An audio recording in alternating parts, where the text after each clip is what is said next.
Right now, while you're watching this, a constitutional crisis is quietly building in Washington. And it's not what the cable networks are screaming about. Here's what they're not telling you. The legal framework protecting America's defense apparatus is starting to crack. Now look, I'm not talking about partisan drama.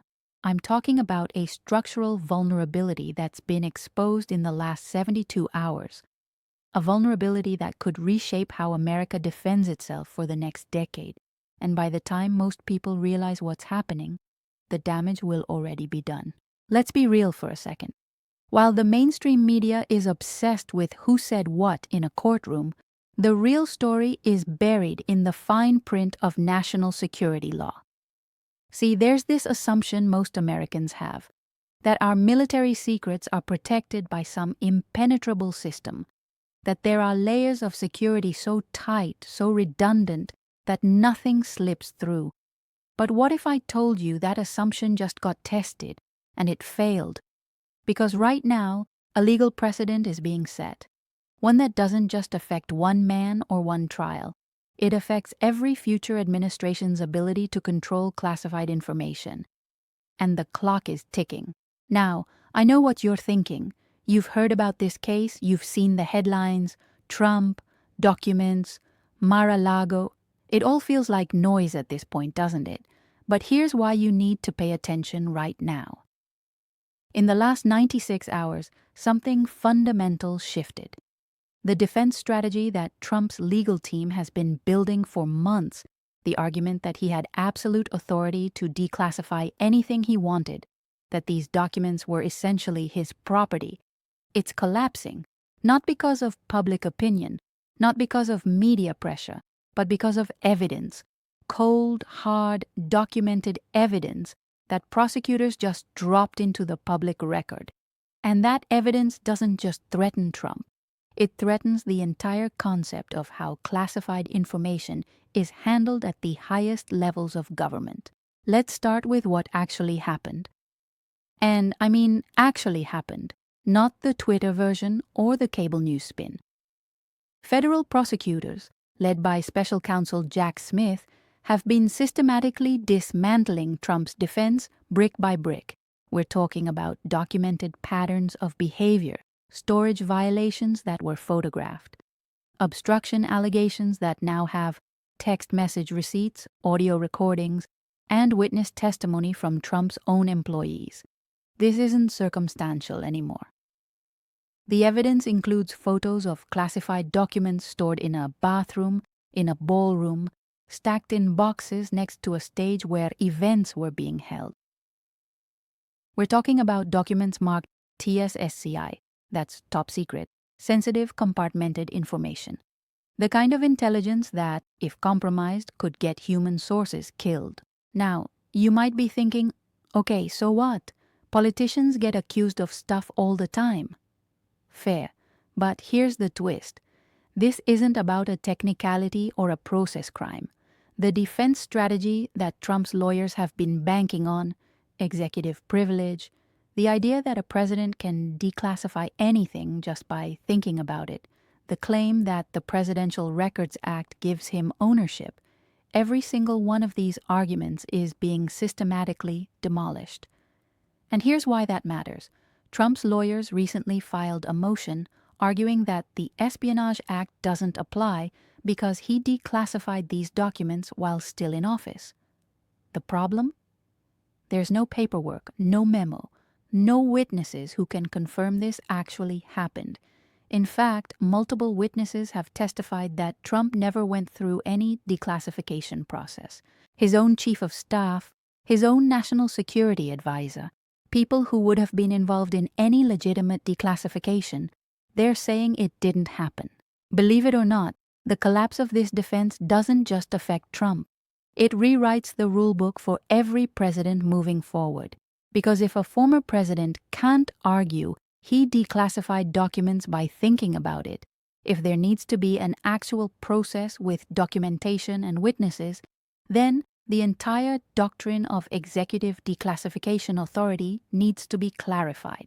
And that vacuum, that ambiguity, that creates chaos. It means the next president, whether that's a Democrat or Republican, will be operating under a completely different set of rules.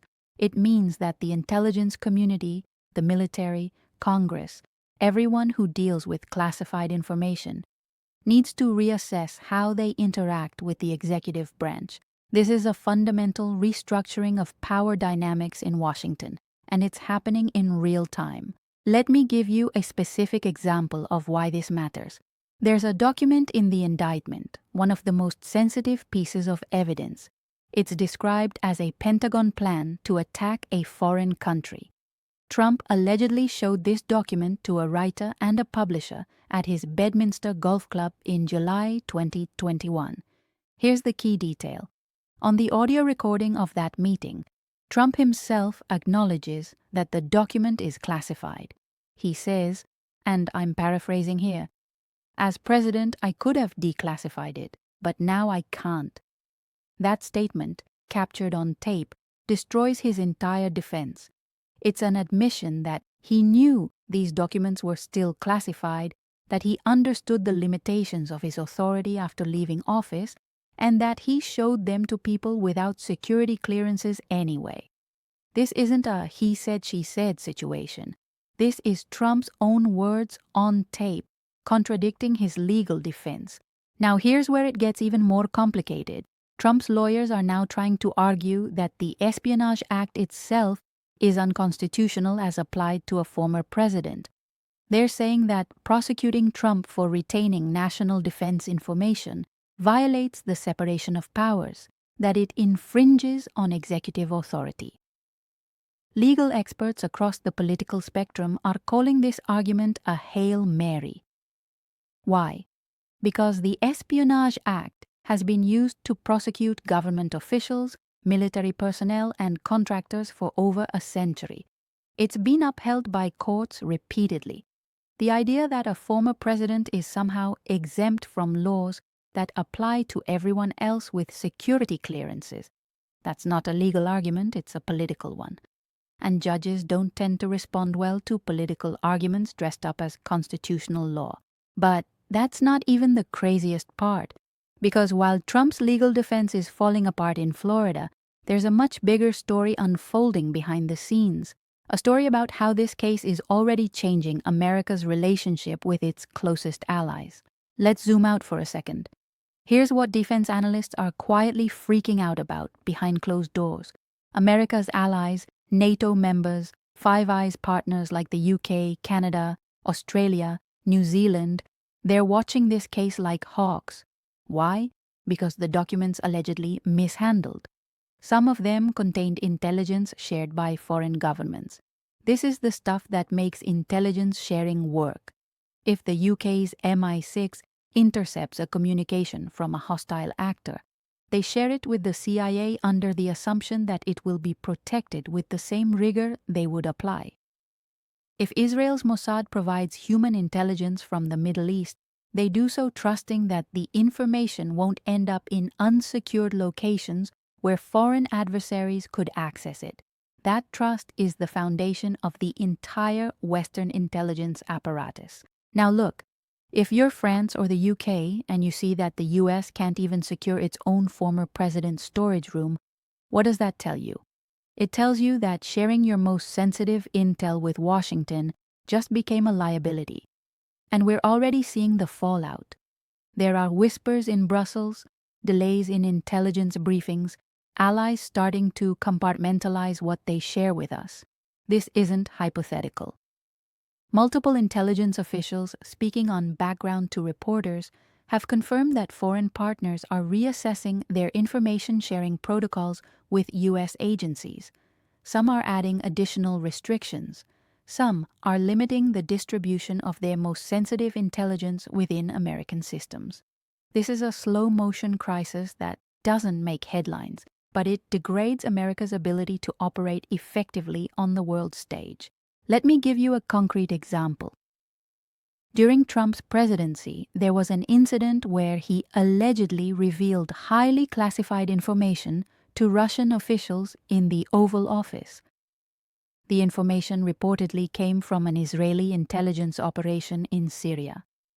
When this became public, Israeli intelligence officials were furious, not because of politics, but because it compromised sources and methods.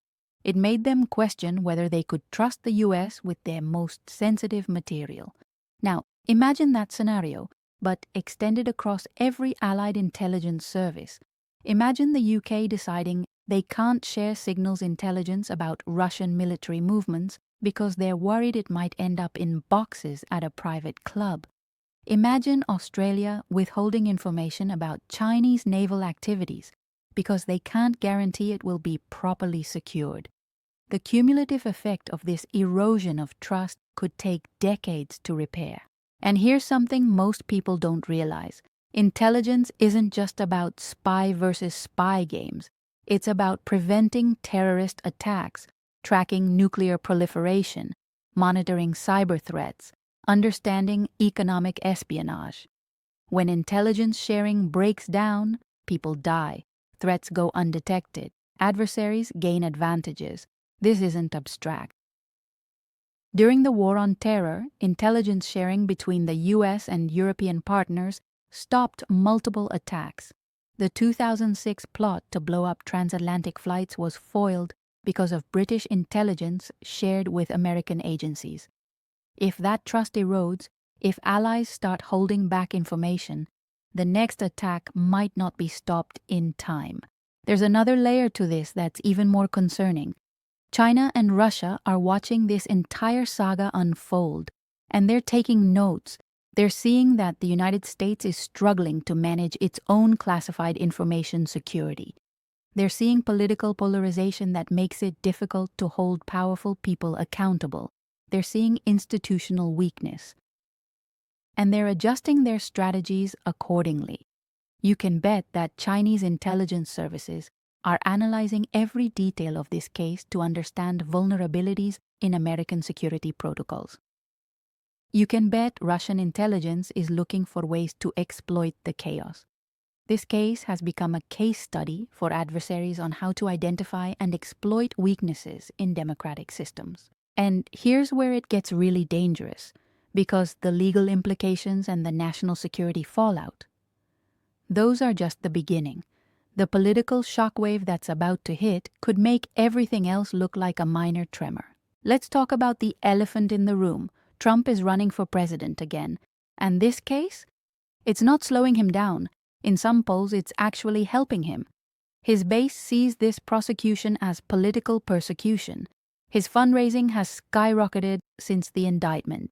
He's turned every court appearance into a campaign event.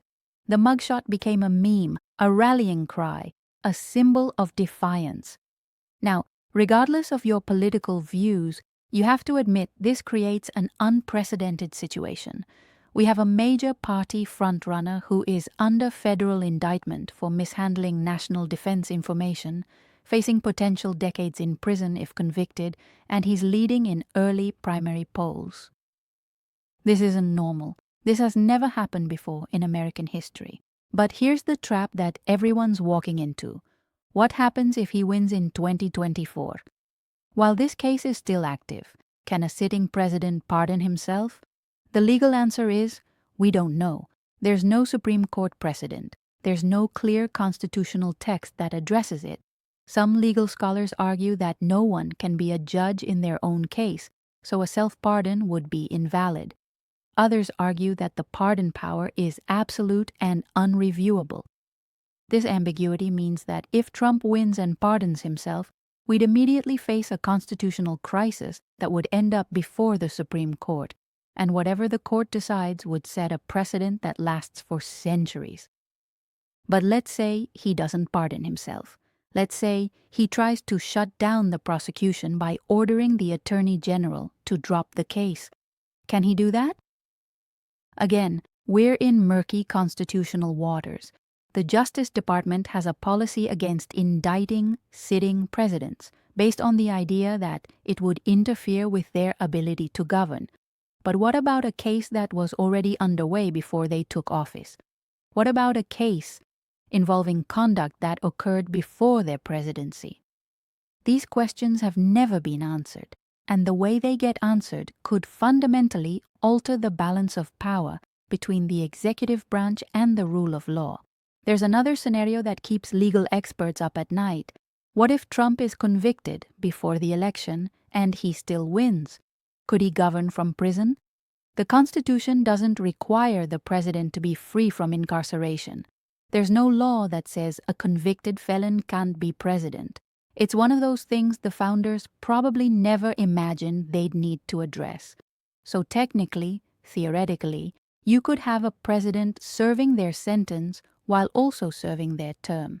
They could pardon themselves on day one, sure, but until that happens, you'd have the leader of the free world conducting business from a federal prison. The logistics alone are mind-boggling. How do you secure classified briefings in a prison? How do you maintain the nuclear command and control system? How do you conduct diplomacy with foreign leaders? And regardless of which side you're on, the institutional damage is the same. Half the country will see a weaponized justice system, the deep state taking down a political opponent, the end of democracy as they know it. The other half will see a criminal above the law, a demonstration that wealth and power can buy immunity from consequences, proof that the system is rigged in favor of elites. That's not a democracy operating smoothly. That's a system eating itself from the inside. The legitimacy of our institutions, the courts, the Justice Department, the electoral process, all of it gets called into question. And once you lose that legitimacy, once a significant portion of the population stops believing in the fairness of the system, you're on a path toward something much darker. Let me give you a historical parallel. During Watergate, there was at least some bipartisan consensus that Nixon had crossed a line. Republican leaders eventually went to the White House and told him it was time to resign. There was a shared understanding of what constituted acceptable behavior from a president. Today, that consensus doesn't exist. We're operating in a hyper-polarized environment where every institution is viewed through a partisan lens. If Trump is convicted, his supporters won't accept it as justice. They'll see it as persecution. If he's acquitted or the case is dismissed, his opponents won't accept it as vindication. They'll see it as corruption. There's no outcome that restores faith in the system for everyone. The case itself has become a Rorschach test for Americans' pre-existing beliefs about politics and power. So, with all of this happening, the legal arguments collapsing, the national security implications spreading, the political earthquake building, what's the path forward? Because here's the thing, this story isn't over. In fact, it might just be getting started. Let's talk about the timeline, because this is where things get really interesting. The trial was originally scheduled for May 2024, but it's been postponed indefinitely. Judge Aileen Cannon, who was appointed by Trump, has been slow-walking the proceedings. She's entertained arguments that most legal experts consider frivolous. She's allowed Trump's lawyers to file motion after motion, each one causing delays. Critics argue she's running interference for Trump, trying to push the trial past the election. Defenders argue she's just being thorough, making sure Trump gets a fair trial. But here's the practical effect. Every day this trial is delayed is a day closer to Trump potentially winning the election and making the whole case disappear. Now, the prosecution has been pushing back hard. They've filed multiple motions asking Judge Cannon to speed things up, to reject defense arguments, to set a firm trial date. Special counsel Jack Smith has even filed appeals to higher courts on some of her rulings. But the appeals process takes time, and time is exactly what Trump needs. If he can delay the trial until after November 2024, and if he wins the election, he's essentially home free. He can order his attorney general to drop the case, or he can pardon himself, or he can wait out the statute of limitations while in office. The prosecution knows this, which is why they're fighting so hard for an early trial date. But Trump's lawyers know it too, which is why they're throwing every procedural obstacle they can think of into the process. Here's something most people don't understand about the legal system. In high-profile cases like this, the trial itself is often less important than the pre-trial maneuvering, the discovery process, where both sides exchange evidence, the motion hearings, where legal arguments get tested before a judge, the jury selection, where the composition of the jury can determine the outcome before a single witness testifies. Trump's strategy has always been to drag things out, to exhaust opponents, to turn the process itself into the punishment. He did this in his business career. Thousands of lawsuits, many of them settled just because the other side couldn't afford to keep fighting. He's doing the same thing now, except the stakes are infinitely higher. But there's a wild card in all of this: the other cases. Trump is facing criminal charges in 4 separate jurisdictions. There's this federal case about the classified documents. There's another federal case about January 6th and efforts to overturn the election. There's a Georgia case about election interference. There's a New York case about hush money payments. If any one of these cases goes to trial before the election, if there's a conviction in any of them, it changes the entire political landscape. Because while Trump's base might stick with him, swing voters might not, moderate Republicans might not, and in a close election, that could make all the difference. So, where does all of this leave the average American? Why should you care about legal arguments and procedural delays and classified document protocols? Because this case is fundamentally about accountability. It's about whether there's one set of rules for everyone or different rules for the powerful and the powerless. It's about whether democratic institutions are strong enough to survive partisan stress tests. It's about whether America can navigate a period of intense political conflict without tearing itself apart. These aren't abstract questions. The answers will affect how your government operates, how your tax dollars are spent, whether your country is safe from foreign threats, whether your vote matters in future elections. So, where does this leave us?